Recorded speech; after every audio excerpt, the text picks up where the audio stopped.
hierarchical organizations with like bosses and power structures. And so the two main gang federations, GPEP and the G9 family, control the poorest neighborhoods in the capital. And so the point is this, you know, when we think about what society looks like when there's no human rule in place, this is what it's like.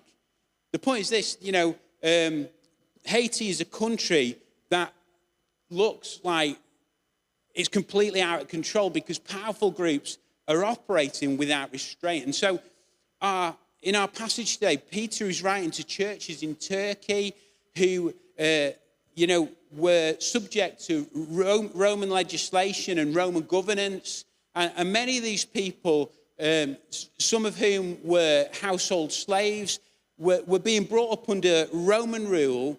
And actually, there was a great sense we want to revolt against it. We want to come against it. Why? Because the freedoms that these people had enjoyed had been replaced by Roman rule when the empire, you know, conquered that region. And so the mindset of the culture of people in Pontus and Galatia, Cappadocia, Asia and Bethany, the areas that Paul's writing to, is one where there's a background of revolt. We've got to come against this. And so in addition to this historical repression, they also had the tension of being new converts to the Christian faith. And so they needed help navigating the trials that Peter foresaw that were ahead of them. And so he writes to these churches to give them a methodology for living amongst these tensions. And so we read about it in 1 Peter chapter 2, verses 13 to 35. And it says this. It's 1 Peter 2, 13 to 35. I think it's going to come up on the screens. And so it says this. It says, submit yourselves to the Lord's sake. Submit yourselves for the Lord's sake to every authority instituted among men, whether to the king as the supreme authority or to governors who are sent by him to punish those who do wrong and to commend those who do right. For it is God's will that by doing good, you should silence the ignorant talk of foolish men. Live as free men, but do not use your freedom as a cover up for evil. Live as servants of God. Show proper respect to everyone. Love the brotherhood of believers. Fear God. Honor the king. Slaves, submit to your masters with all respect, not only to those who are good and considerate, but also to those who are harsh.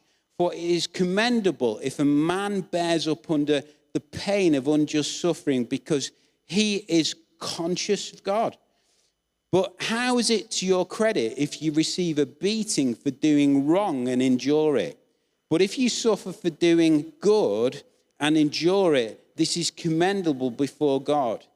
To this you were called because Christ suffered for you, leaving you an example that you should follow in his steps.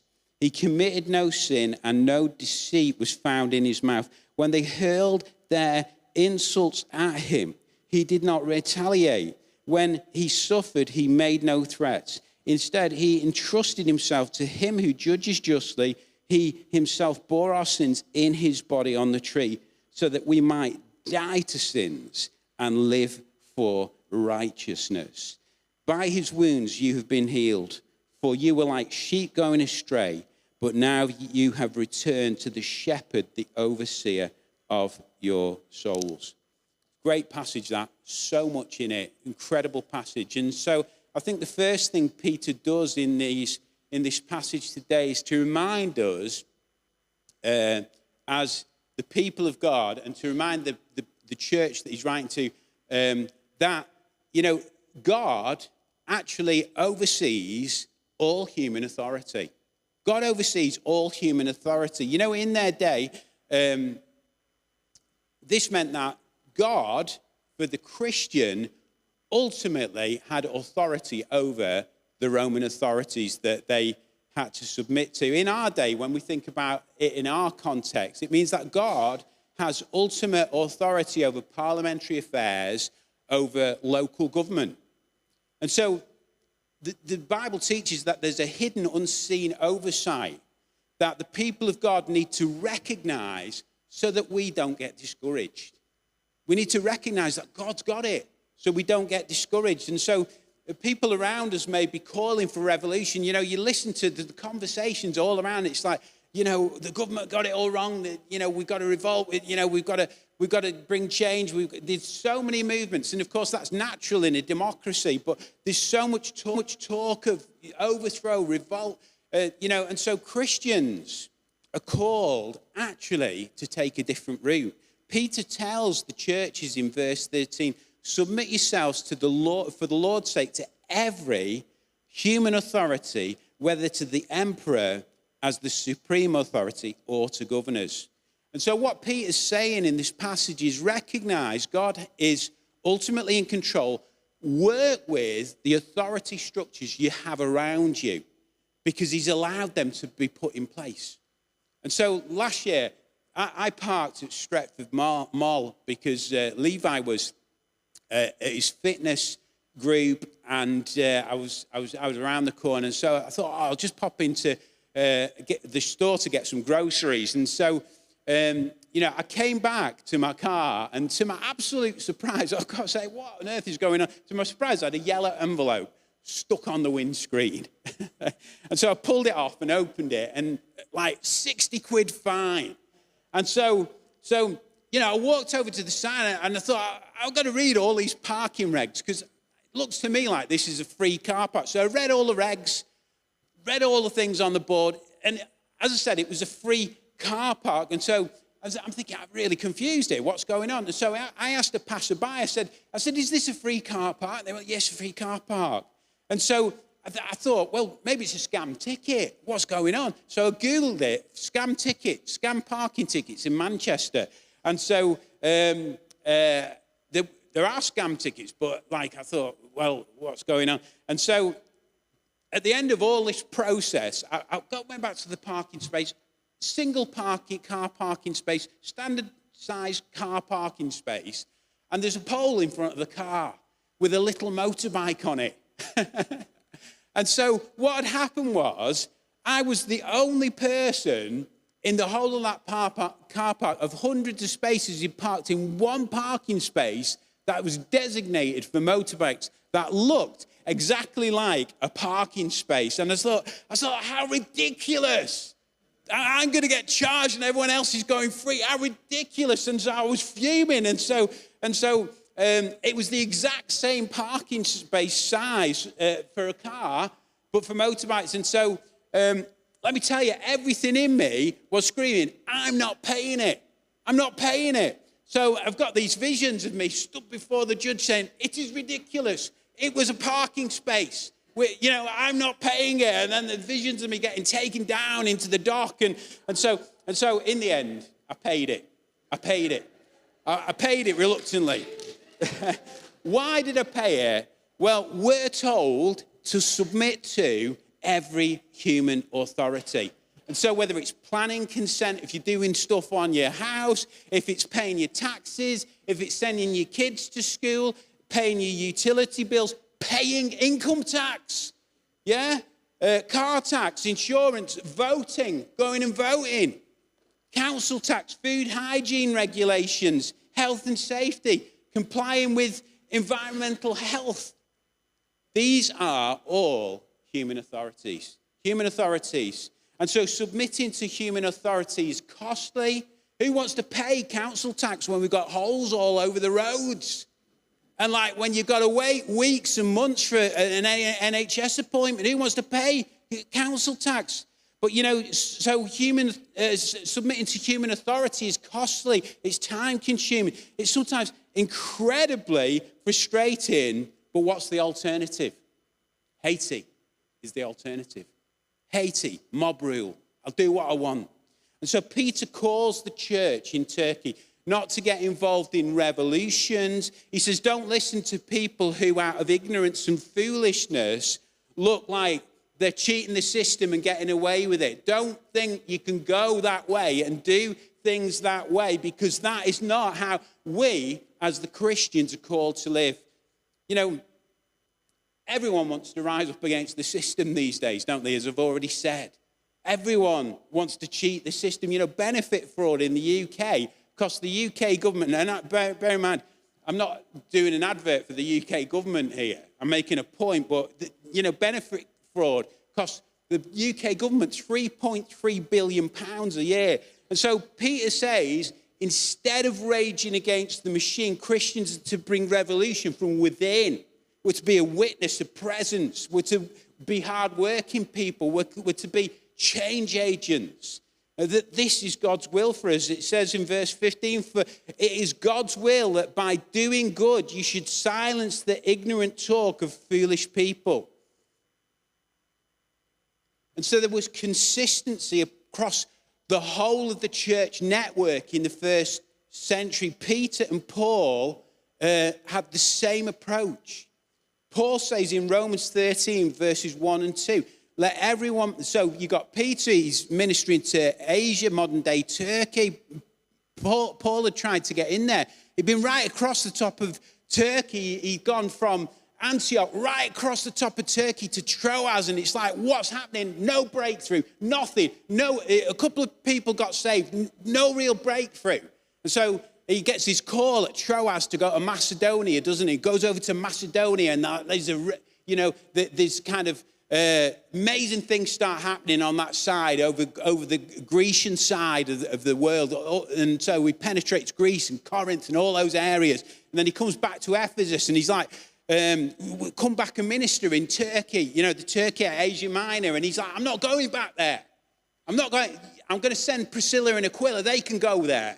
They can go and minister there, because I'm done with it. It nearly killed me. I got to Troas and I felt like I was going to die until I got that Macedonian call. And so Priscilla and Aquila went there, and so he went off to do his third missionary journey. But, what I'm trying to say in this is that, Paul is there ministering to, kind of Greece and all those areas, and has his approach about how we should conduct ourselves with human authorities. And then Peter's writing to the churches in Turkey that Paul couldn't penetrate. And he's saying this is the approach we should have to penetrating human authorities. And so Paul says very similar things. He says, let everyone be subject to the governing authorities. Let there be no authority except that which... Let me read that again. I'm getting a bit excited.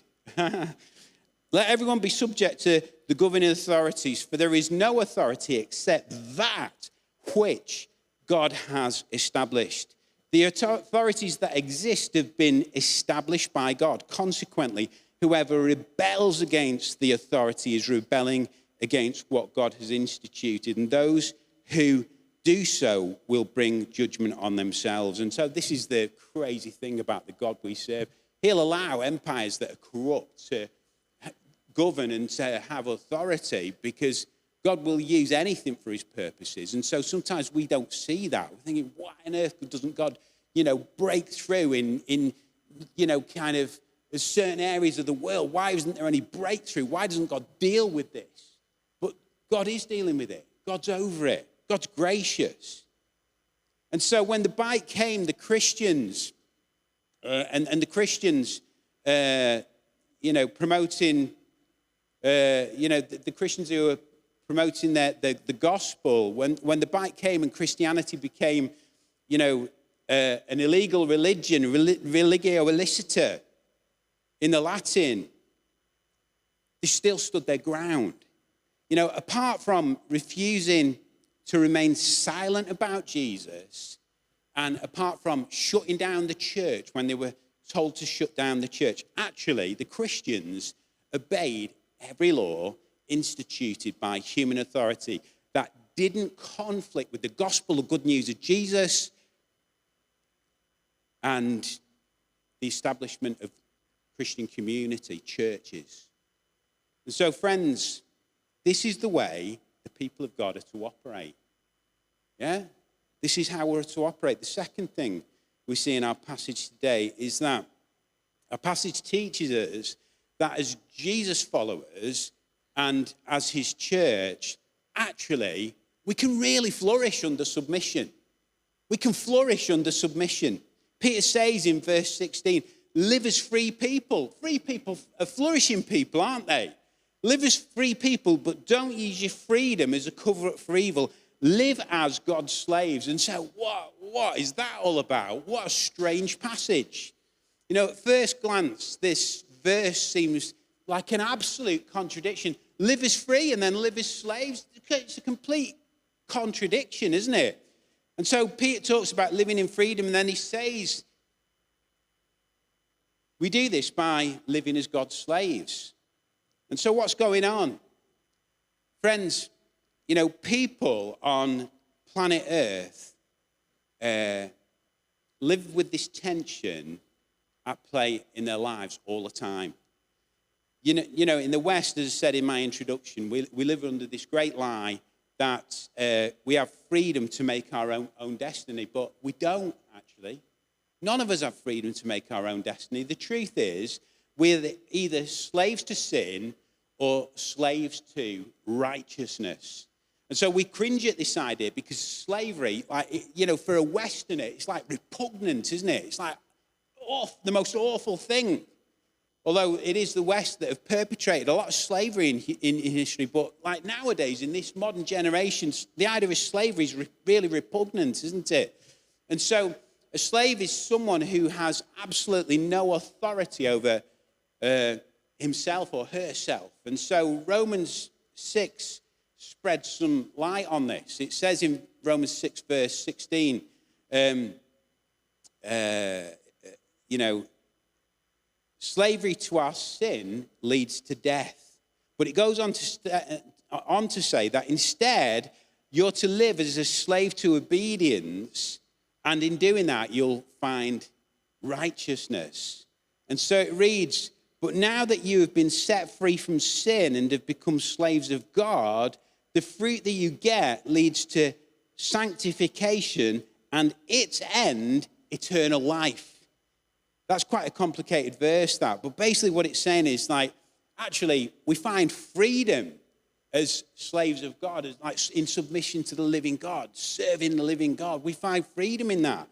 We find death if we're slaves to sin. And so we have a choice of serving our sinful nature or serving the Lord with all of our heart. We have freedom to choose. And so the Bible teaches that when we serve the Lord, there is absolute flourishing in our lives. If we serve the Lord wholeheartedly in our lives, there's flourishing. And so when a believer in Jesus submits to God, they'll begin to flourish. You know, we got a cheese plant in our lounge, and we had it in a dark area of the lounge. Our front lounge can be quite dark. We've got a couple of windows in the near the fireplace, and so what we did, we'd left it like kind of in the shaded area, and some of the leaves turned yellow. But when we put it next to the alcove in the window, just a little bit of light, and that wonderful, massive, like kind of 1970s funky cheese plant was like coming alive, you know? It's full of life. And so, you know, I think we're like this when the light of Jesus and his teaching impacts us. We really come alive. The New Testament teaches, that we come alive when, like, we submit to God, when we say, God, I'm going to serve you. You know, in the Old Testament, they were called bond servants. And so you used to get an awl, like a big, like, kind of ring, you know, that went through your ear, you know, to show that you were a servant, you know, a slave. And so there's this kind of symbolism in the New Testament that, like, we're either going to be slaves to just the way the world is, the way the world operates, sin in the world. We're going to be a slave to that, or we're going to be a slave to the living God, a slave to righteousness. And so the New Testament teaches us submission to human authorities. You know, not that we're kind of pushovers or anything like that, but there is an element where we're going to have to submit to some stuff. And so this submission nature spreads into many aspects of our relationships with people around us. Peter says in verse 17, we have respect towards everyone. Everyone. We can love the family of believers. We can fear God. we can honor the empire, we can serve our earthly masters. And so this is bosses at work, it's parents, it's teachers, it's pastors.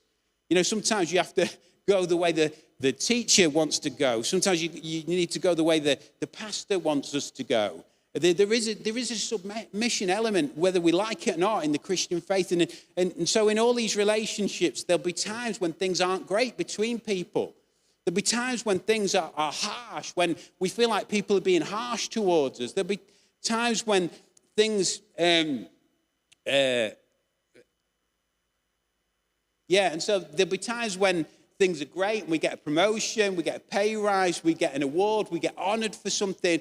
But when things are harsh, when the workload's massive, when the deadline needs to be met, we have to stay, when we have to stay back overtime, when some of our friends lose their jobs and we're just given extra work to do, you know, how do we react in these moments? How do we deal with that? And so I want to suggest that how we react in these moments shows who we serve. You know, years ago, when I was a student, I did some proper tough jobs. I've got to tell you, I remember the worst job I ever did, and I was harvesting crops in the Lancashire flatlands. You know, out in the fields, harvesting crops. And so the bosses there, I want to tell you, they were super harsh. You know, they had all different kind of nationalities working these fields, harvesting crops. And so the bosses were super harsh. You get there kind of 7 o'clock in the morning, freezing cold temperatures, literally freezing cold. Your fingers would be so painful. And so we'd have, as a team, as a harvesting crew, huge crops to bring in before the crops perished. And so these kind of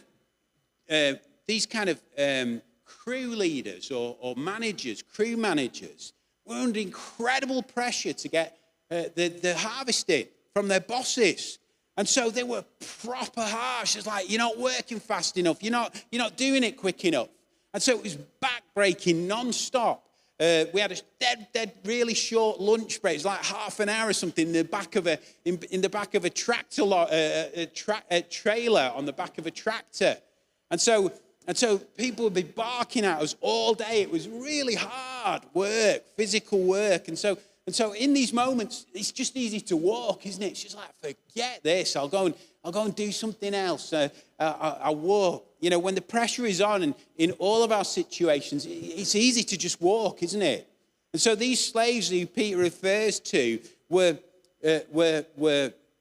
actually they weren't actually as harshly treated as we might think. Actually, these people who Peter refers to were more like servants. You know, the Greek used here is for slave it's a weaker word used than slave. There isn't actually an English word that truly conveys it. And so these people were something like semi-permanent and employed without legal or economic freedom. Let me tell you what these people were like. They were kind of semi-permanent and employed without legal or economic freedom. And so they were generally well-treated people. They were not all unskilled people. Some of them were skilled. They weren't all unskilled laborers. Some of them were managers. Some of them were overseers. Some of them were, traded. Some of them had professions like doctors and nurses and teachers, musicians. Some of them were skilled artisans. And so a lot of them were paid servants. And what they could do under Roman law was they could purchase their freedom. And so they're a little bit like migrant workers working to get a permanent right to stay, get their visa. Yeah? And so I think this passage that we're looking at today is very applicable to our own work. You know, many of you work in similar professions. And so Paul is saying it's commendable if we can push through harsh periods, harsh treatment, conflict. You know, if we can push through things other people buckle under, it shows we're operating with spiritual resources outside of other people's capacity. It shows that with God, we can push through anything. And we can push through anything with God. We can learn to rely on God when things are hard. And so I'm totally against workplace bullying, exploitation, all this kind of stuff. Remember, in my second commercial sales job, I had to stand up against a boss who was a bully. And I said, look, you're not going to speak to me like that. If you speak to me like that again, I'm going to be speaking to the managing director, the sales director. And so I didn't have anything off him, but, sometimes we do get bullied. And so the reality is, it goes on, it's wicked, we don't want it. And of course, when we're in situations where there's workplace bullying, we've got to use our rights. But actually, alongside all of those things, we've got to push through until things change and God opens up something new. And so in all of these things, we have a God we can trust in, a God who will move us when things aren't right. Verse 20 says this, it says, how is it to your credit if you get a beating for digging your heels in? I'm paraphrasing here. And so sometimes workplace conflict, difficulty, kind of what we're dealing with, bosses being harsh with us, can actually be because of our attitude. It can be because we're lazy. It can be because we're not giving what we should give. There is that element with Christians, like we're all human, and there'll be times when we think, I don't want to go in today. I don't want to go the extra mile today. And so in our walk with Jesus and in our work, we need the supernatural power of God in the workplace to go the extra mile, to be those change agent people, to be those landmark people. We need like God helping us, don't we, in all of that. And so sometimes, when Paul says, how's it to your credit if you get beaten for doing wrong? Well, sometimes we can do wrong. Sometimes we need supervision. Sometimes we need to be demoted. Sometimes we're going to get redundancy. Sometimes we're going to get warnings. Sometimes there's going to be performance reviews because that's the real world. And so Peter says we're called to push through harsh seasons and endure difficulty because it develops character and it's commendable before God, verse 20. And so this is helpful in all future relationships that we'll face. So, if we can push through one thing, we'll find it a lot easier to deal with other issues, conflict and pressure and all those kind of things. And so we get stronger as we develop, as we lean into God, as we lean into God's wisdom, as we draw from the power of God through relationship with God. We get stronger so that we can handle anything. And so I've got another point in this passage today, all about suffering. And so just to briefly say that, Peter finishes by saying there are times when actually we'll be called to suffer. Verse 21 to 25, it's like, actually, we'll be called to suffer because Jesus Christ suffered. And so, I was going to say in the UK, we're often immune, aren't we, to suffering. In other nations like India and the Middle East, the Eastern nations, Christians are suffering every day, every single day. Churches are being pulled down. People are being persecuted. People's kids are being taken off. Pastors' kids are being kind of taken away from them. And so we're incredibly blessed because Christians before us in the UK have suffered. Many people have paid in blood to give us the freedom that we've got. And I'm talking about Christians in UK history. They've suffered to give us the freedoms we enjoy today. And so as Western Christians, we struggle with that whole concept of suffering. We struggle to contextualize these ideas. And so in a church like Bethany, that's very ethnically diverse, we need to talk regularly to people from other nations about persecution in their home countries because they're part of our church family to kind of bless us and to teach us. I've learned loads from Arana. I've learned loads from Karen about all of this stuff. And so, I've not really got any time to just finish that off today. But I think I'm gonna pray. I think just in closing, verse 25 says, you like sheep were going astray, but now you've returned to the shepherd, the overseer of your soul. So I just want to finish with this thought. I've missed a little bit out, but this is really cool. What Peter's saying in this verse is, make a choice to follow Jesus no matter what. Make a choice to follow Jesus no matter what. Reflect on how you might be going astray. And don't go back there, yeah? Don't go back there. Whatever you face is better with Jesus than without him. And so I think of my life and how I lived for 25 years before I met Christ. And I think, there's a lot of pressure in my life across many, many levels. And so I think, would I want to go back to what I had for the first 25 years of my life? I don't think so. Whatever we have to face in the now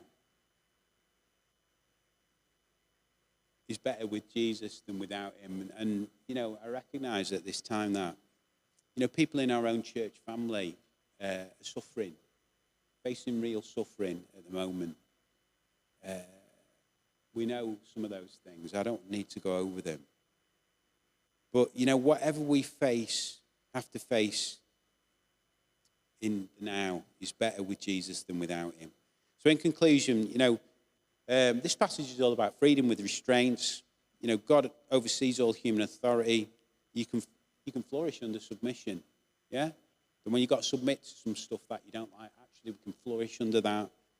There will be times in all of our lives when suffering comes, we're called to suffer as part of the package. And so we don't want to, kind of diminish that, reduce that down. We don't know what the future looks like in the UK for the church. So just some things to reflect on there. I hope they've been encouraging. I'm going to pray, and I think we'll not have a song. Yeah, we'll finish. We'll just pray and close. Thanks to the worship team for all you've done this morning. Great time, just praising God. Lord, we're over time today, and Lord, we recognise the kids are coming out.